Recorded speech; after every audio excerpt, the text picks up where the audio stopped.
dahil fan ako nito at ito, yung best friend ko.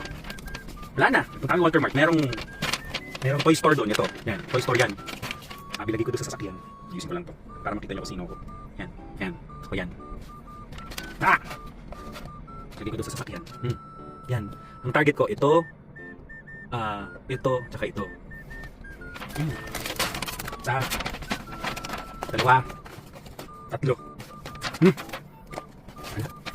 Kasi palibre pa sila nito. Sinabi ko na kanina.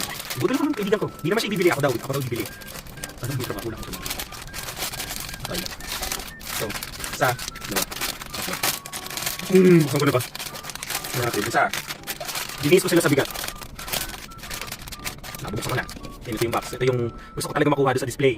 Ito, 1, 2, tsaka ito. Ito na.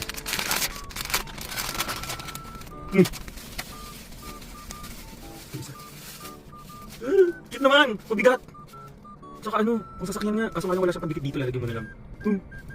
Mahilig mo na ako sa beach kaya okay lang. Dalawa na lang. Mabigat, maganda yung quality ng laruan. Teka lang. Uy, gusto ko. Yung nakasmile. Cute!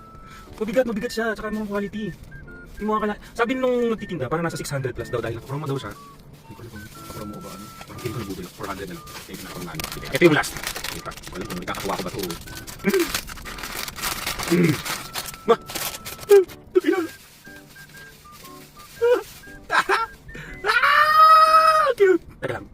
Wait, bago mo. Ito sila. These are the stitches. Ano po ako? 1, 2, and 3.